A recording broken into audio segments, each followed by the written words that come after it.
So this beer is kind of gnarly, guys. Supposedly it has nitrogen built in it as soon as I pop the top. And yes, I've had a few of these, so I already know what it's gonna do. But look,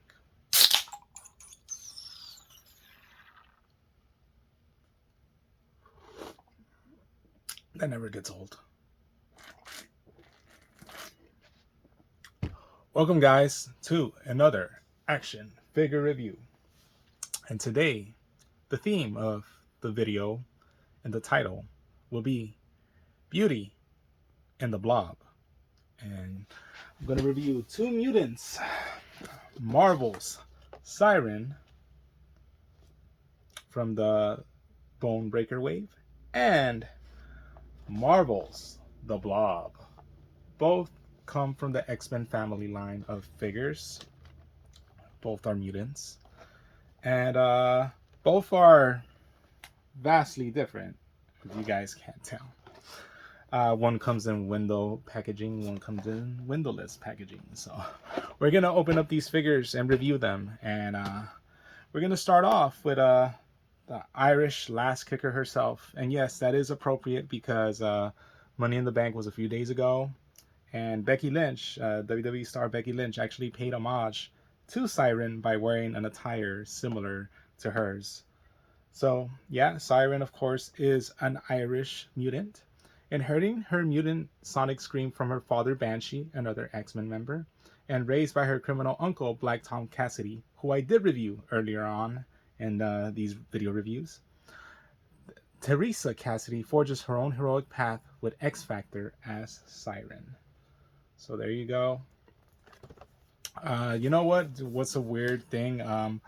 Speaking of Banshee, I don't think we've ever gotten an actual like classic Banshee with this at all. At least not to my knowledge. I'm trying to think back. I think every single time there's been a bit of shenanigans involved in the making of an actual Banshee. Either they'll put them in the blue, in the what is it? The strike team colors, like in those 3-packs. Or they'll just put them like in blue and gold coloring, and it's like it's just off. It's always been off. They've never given you a classic white and gold. I mean, not white and gold, green and gold Banshee. But Siryn has no problem with that.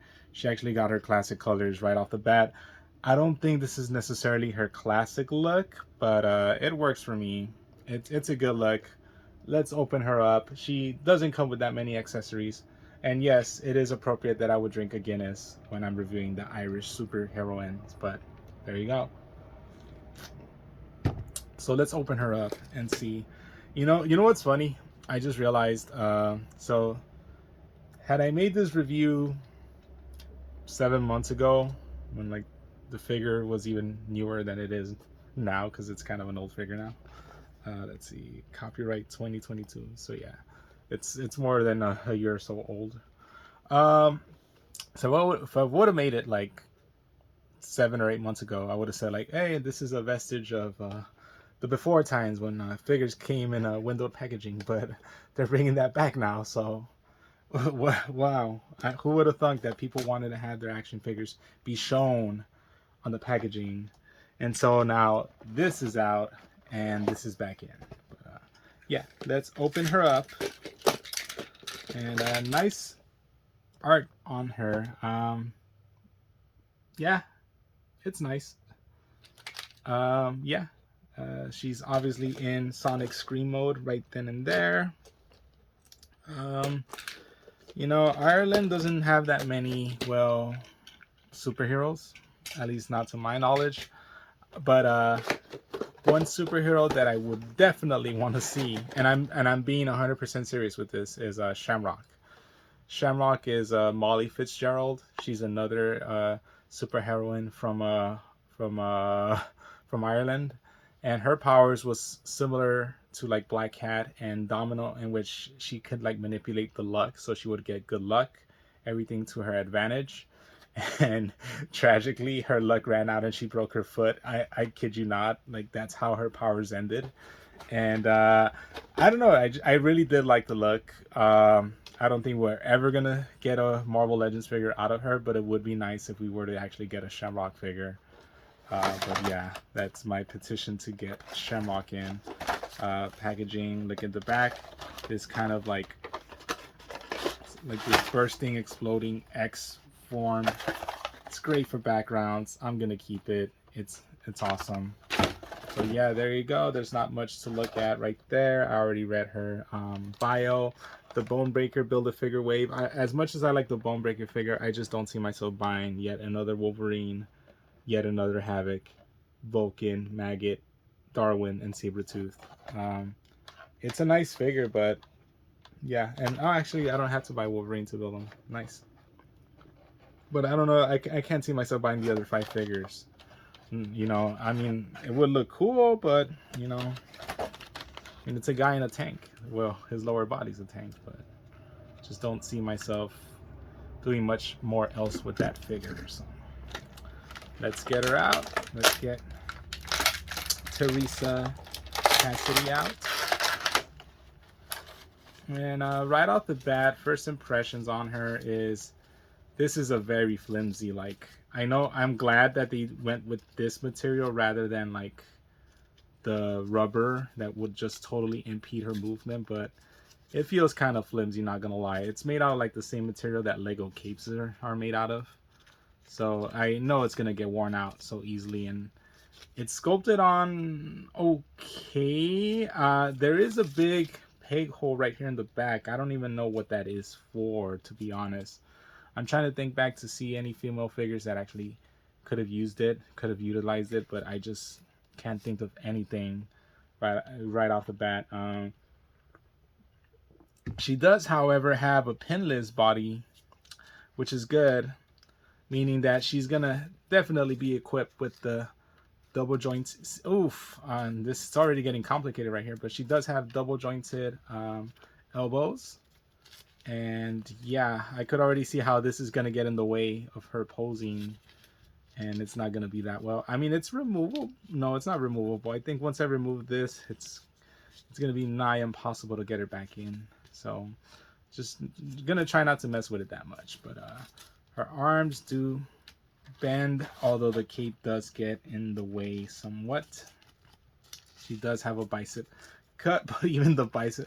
Yeah, this is going to be bad all around. I could already tell you, like, this thing just gets way in the way of her movement. Luckily her hair, normally long hair on her, on like female figures would impede movement of the head, but as you could see, she has enough space to like look up, enough space to look down, and her head sculpt on its own, her head sculpt is actually quite fantastic. It's actually quite lovely. I actually like it. You could even see like a little bit of like just skin tone to her. Like it's like a reddish skin tone, something a redhead would actually have, you know. So I could dig that. I could dig that. Diaphragm joint for obviously chest articulation. Doesn't go that further down though. No, and I mean no, zero waist cut. So she can't. She needs the diaphragm to turn side to side.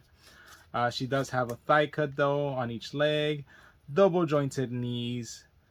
Her it's kind of stiff, but she does have a boot hinge to go up and down, and of course a rocker, so that's good. No boot cut, and she has like these little yellow leprechaun shoes, I guess. But yeah. Other than that, paint wise, the paint line, I don't know, they're kind of sloppily painted, if I do say so myself. It's just, I don't know, there's just something, it just seems like there's a bit of an over, like just an over I don't know, like you could see like a bit of the green on the yellow, like it just mixes. It's not fully painted on, I guess is what I'm saying. And even the greens, it looks like it has a wash. I don't know if that was intentional or not, but it does look like it has a wash to it. I don't know, like, I don't know if you guys can make it out how like some of the green looks shaded right here. It looks more shaded here than it does in like other areas. So I think they did apply like a wash to the green, or maybe that's just the material that they use. But That's actually a plus. The paint job does kind of look sloppy. Like right here, like I do think they applied a wash, and in certain places it just looks like they dabbed way too much to her.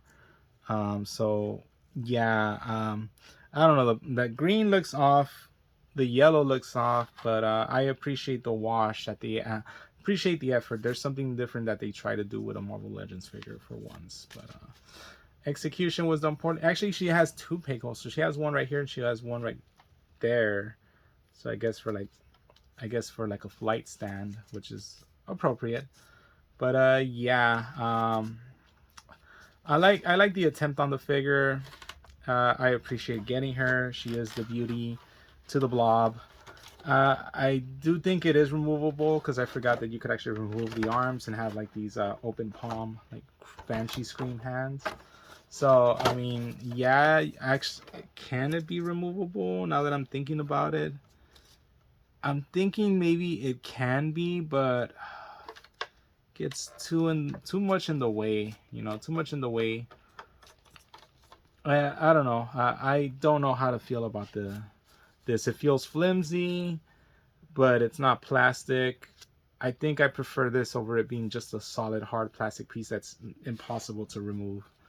So that's my take on it. The best thing about this figure, I'm not gonna lie, is the head sculpt. The head sculpt is on point. I like it. I dig it.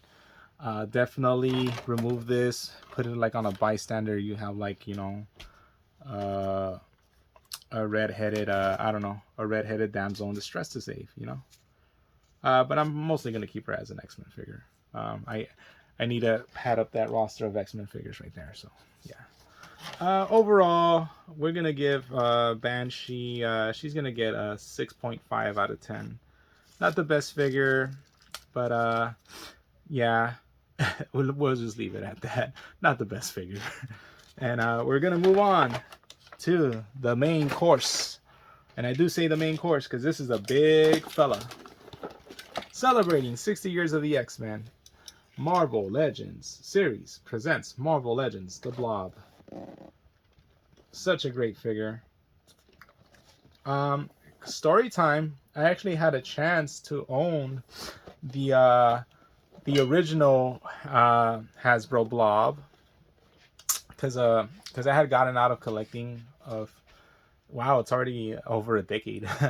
And I mean, it's been over a decade that I got out of action figure collecting, and it's already been over a decade that I got back in. And I started buying like all these Marvel Legends that I missed out on. And a friend of mine, he was selling like a bunch of Marvel Legends, and I snatched up most of them. The one he wanted me to really get, and I didn't get, and I didn't want, was the Blob. That Blob that just had like those terrible, gross cankles. I just couldn't.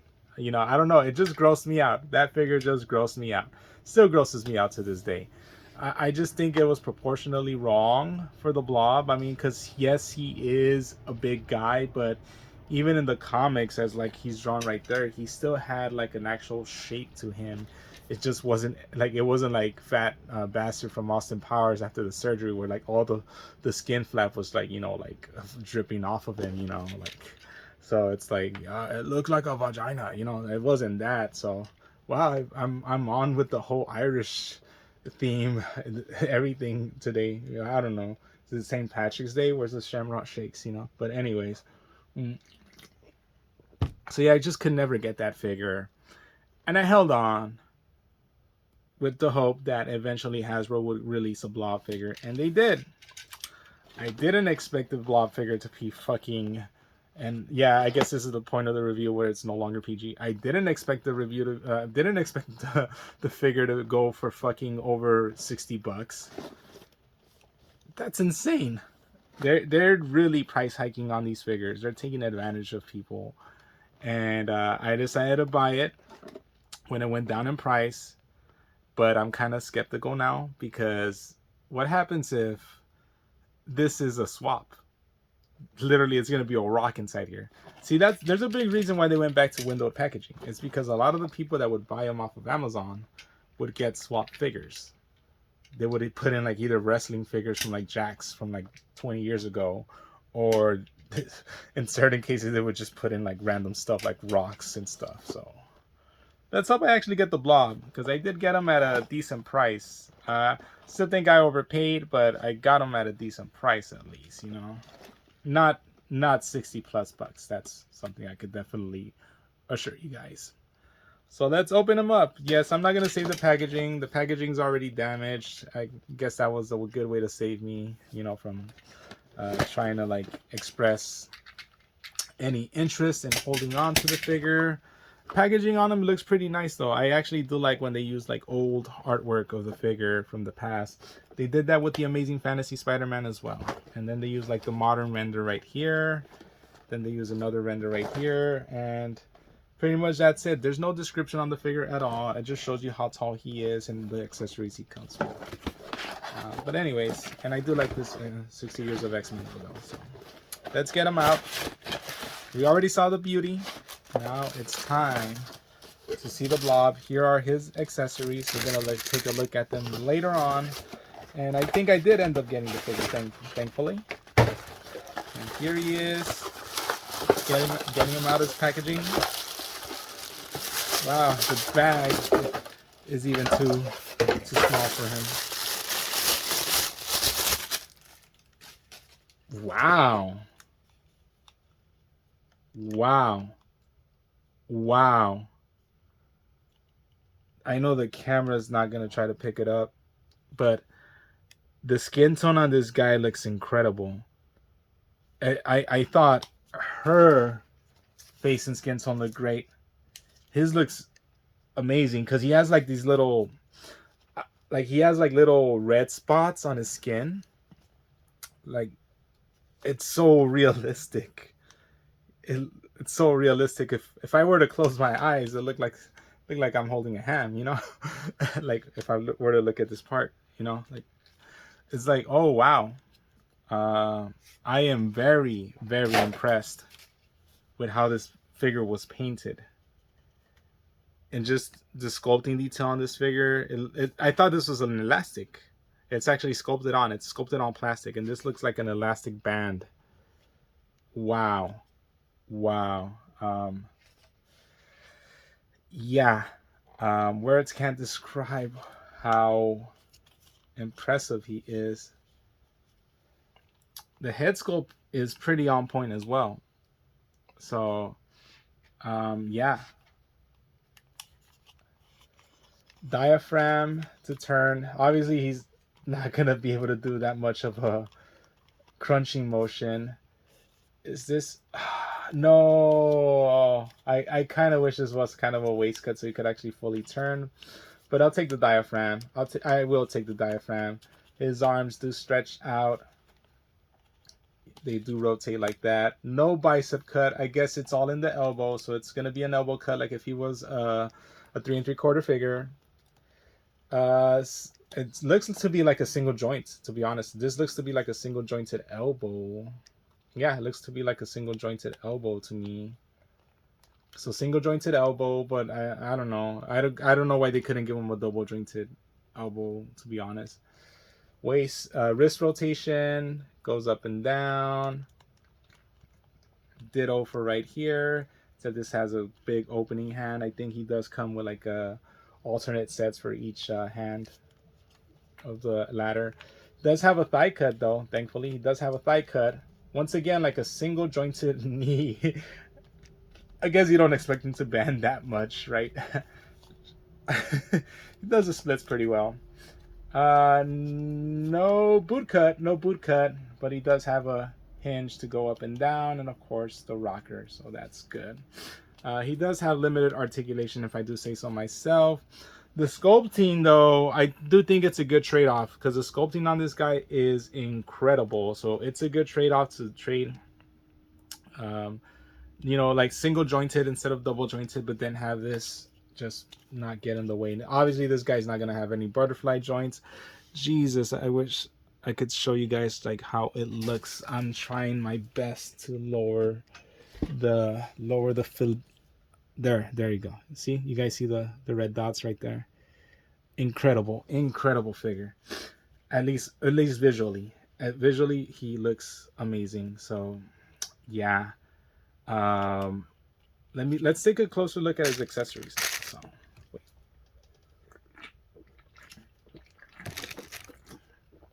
So he did come with an additional head sculpt.